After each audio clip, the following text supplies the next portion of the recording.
उनका पैसा टक करके, उनसे टैक्स लेकर के, उनसे बच्चों को जन्म दे करके, यदि माँ बहन बेटी अपना अधिकार मांगते हैं, आज यहाँ कोयलतार के रोड में माँ बहन बेटों को रखा गया है सिर्फ 4 धाम यात्रा के संदर्भ में। जिस राज्य में माँ बहन बेटियों की न्याय सुरक्षा नहीं हो पा रही है, उनका मान सम्मान नहीं हो पा रहा है, उनके समस्याओं का समाधान नहीं हो पा रहा है, उस राज्य में धाम और धर्म की बात करना मातृशक्ति के लिए मात्र एक छलावा मात्र होगा, बेईमानी होगी। क्या आप लोग चाहते हैं कि आपके साथ बेईमानी हो? नहीं, बिल्कुल नहीं। ये सदियों से आपके साथ बेईमानी करते हुए आ रहे हैं। यदि आप अधिकार मांगते हैं, इसी तरह से आपको कहीं कोने में पटका जाता है। वो तो भारत के हमारे संविधान निर्माता बाबा भीमराव अम्बेडकर जी की देन है कि मातृशक्ति अपनी आवाज उठा पा रहे हैं, वरना इनका बस चले ये आज भी मातृशक्ति को सती प्रथा में जला दे। लेकिन हम ये तानाशाही, ये पितृसत्ता बर्दाश्त नहीं करेंगे। साथियों, इस देश में हो या पूरे विश्व में हो, जो कुछ भी चल रहा है वो पितृसत्ता की दिमाग की पैदाइश है।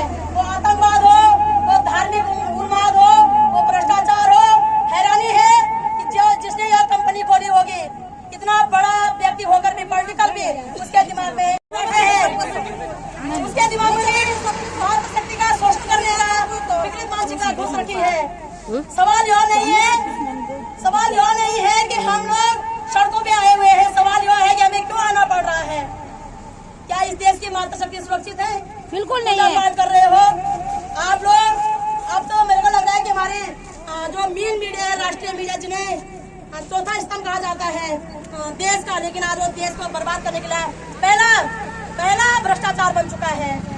आप लोग पढ़ते एक अखबार का पन्ना देखिएगा, 13 साल की बेटी से लेकर के 90-95 साल की बुजुर्ग माता तक कभी बलात्कार, कभी सामूहिक बलात्कार हो रहा है। क्या यही इस देश? मेरी बहनों, यदि आप तैयार हैं तो हम यहाँ पर अब तब तक नहीं हटेंगे जब तक हमारा पुख्ता नहीं हो जाता।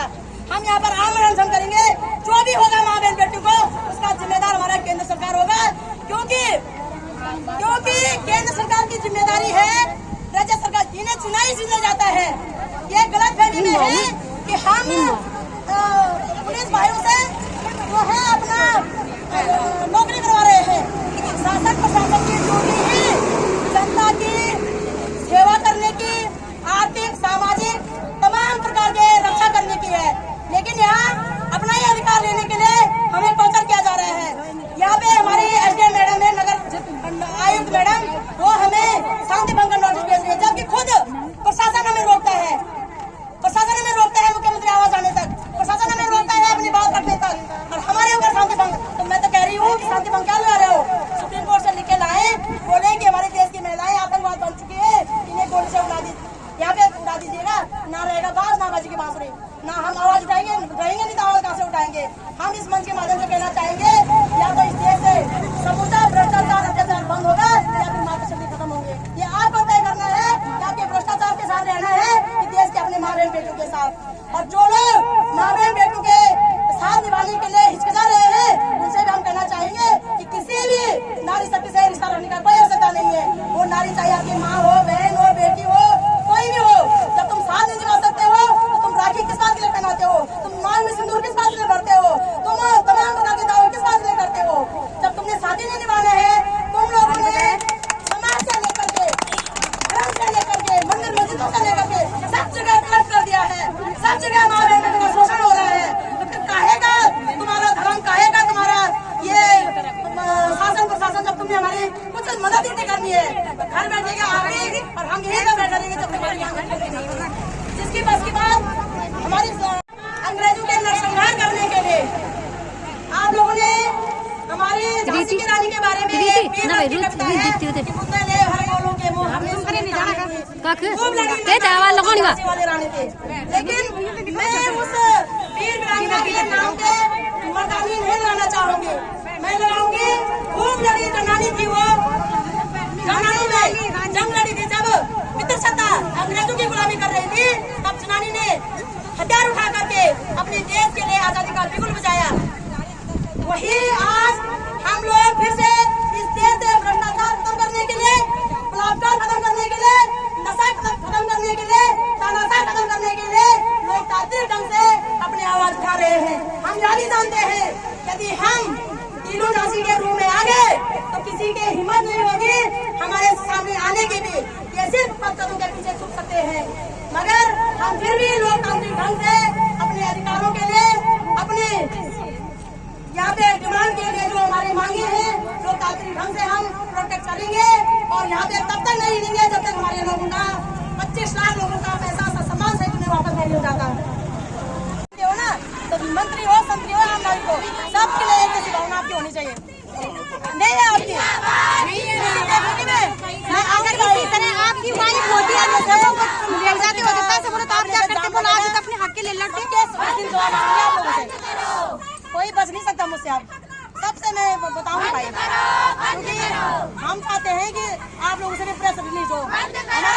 से कि तुमने जान कैसे समझे हमारे पद में बोले ये हमारे सेवा देने पद है जन सेवा हमारे मंत्री बन रहे रात दिन पूरा पार करने वाला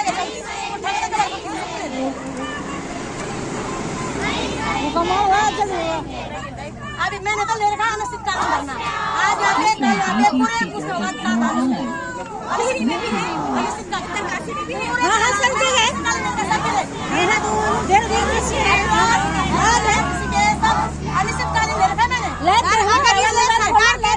काल हुई होती तो हम सरकार को क्यों बोलते कि हमारे पैसे देंगे जब सरकार इसमें मिली हुई तो तभी तो हम सरकार से मांगे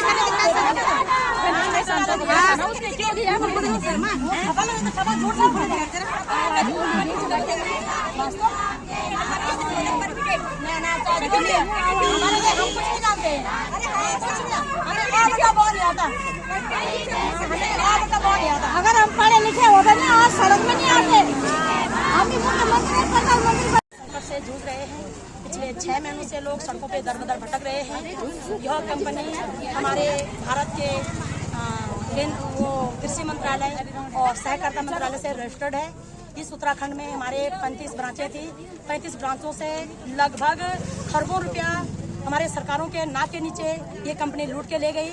हमारे सरकारों को कानों कान कोई खबर नहीं है। हमारा इस समय सीधा सरकारों से पर आरोप है। यदि यह कंपनी फर्जी थी तो 8-9 सालों से हमारे उत्तराखंड में चल कैसी रही थी और यदि रजिस्टर्ड थी तो आपके नाक के नीचे भाग कैसी गई। अब आप हमारे माँ बहन बेटियों का जो प्रॉब्लम है उसे तुरंत क्यों नहीं सॉल्व किया जा रहा है। यहाँ पे चारधाम यात्रा का बड़ा धूमधाम से आपको पता है चारधाम यात्रा शुरू जी हो चुकी है। हाँ। जो यात्री आते हैं श्रद्धालु उनका इनसे कोई ताल्लुकात नहीं। आप उन लोगों क्यों मतलब अगर कल जाम लगते हैं यहाँ पे कहीं दिक्कत यहाँ पे लॉ एंड ऑर्डर की भी हो जाती है। हम हमारे चारधाम यात्री वो समझते हैं कि भारत भूमि जो है धर्म की भूमि है, उत्तराखंड देवों की भूमि है और जिस भूमि में माँ बहन बेटियों की रक्षा नहीं की जा रही है, मान सम्मान नहीं किया जा रहा है, वहाँ धाम और धर्म की बात करना मानव जननी मातृ शक्ति के साथ मात्र छलावा होगा। यदि आप सचमुच में धाम और धर्म की बात करते हैं तो पहले यहाँ पे सड़क में बैठी माँ बहन बेटियों की प्रॉब्लम को सॉल्व करें। जो बेटी अंकिता के साथ अत्याचार हुआ है उनके दोषियों को फांसी दे तो माने कि हमारा शासन प्रशासन धाम और धर्म की बात करता है। ये छलावा है मेरे भाई। आप ये बताओ कितने ऐसे लोग हैं जो इस कंपनी से ठगे गए, कितने लोग हैं? 25 लाख लोग हैं यहाँ पर कितने यहाँ पर लगभग 10,000 से ऊपर ही होंगे। लगभग कितना का लैप्स हुआ आपको क्या लगता है कितना पैसा? लैप्स यहाँ पे सर अरबों खरबों का हुआ है। श्रीनगर की बात करें और कई मात्र सबसे ऐसे हैं कि जिनमें 2-2 और मतलब ये लगा लो कि 10,000 से ऊपर 10 लाख से ऊपर सबका है यहाँ पे। 10 लाख से नीचे तो किसी का बिजनेस है ही। तो आप उस कंपनी में थे कि आपके पैसे लगाए? सर मैं भी एजेंट हूँ वहाँ। अच्छा एजेंट थे आप सब लोग? टोटल बैठे हैं। मैं आवाज उठाने वाली हूँ भाई। हाँ दीदी आवाज उठा रहे हैं, हमारे साथ में संघर्ष कर रहे हैं हमारे लिए और उनका कोई पैसा वैसा नहीं है, लेकिन उन्होंने जब से हमारा साथ दिया है तब से हमारे अंदर भी ये जोश आया है और हम भी अपनी आवाज को तभी उठा पाए हैं। क्या लगता है आपको गवर्नमेंट से क्या आश्वासन? काफी लंबे समय से आंदोलन कर रहे हैं। जी आश्वासन तो यही चाहिए सर कि हमें इमरजेंसी फंड से हमारा पैसा लौटाए, क्योंकि आपको पता है सबको मजाक हो रखा है, लेकिन हमारा घर से बाहर निकलना भी मुश्किल हो रखा है। अगर हम घर से बाहर निकलते हैं जिनके पैसे देने आज ऐसे लग रहा है जैसे हमने उनसे कर्जा ले रखा होगा। वो लोग हमें ऐसी निगाहों से देखते हैं कि जैसे पता नहीं कितना गुनाह किया होगा। हमें घर के अंदर छुपना पड़ रहा है, घर से बाहर निकलना भी मुश्किल हो रखा है। बाकी लोगों को तो मजाक हो रखा है जिनका पैसा नहीं है यहाँ पे। हम ही जानते हैं हम लोगों पे या जितने भी मादक सच्चा है क्या वो हमारे ऊपर बीत रही होगी ना। 25 लाख लोग हैं। यदि 25 लाख लोगों का खरबों पे सजा रखा है, कम से कम जो लोग बिल्कुल इस समय लोगों के घर में डेली रोजमर्रा जीवन के लिए यापन करने के लिए पैसे नहीं है, तो हम चाहते हैं कि हमारी राज्य सरकार जो है आपातकालीन कोष राहत कोष बनाए और कम से कम उन लोगों का भुगतान करे जो बिल्कुल परेशान है। तो हम भी फ्री हो जाएंगे, सरकार भी फ्री हो जाएगी।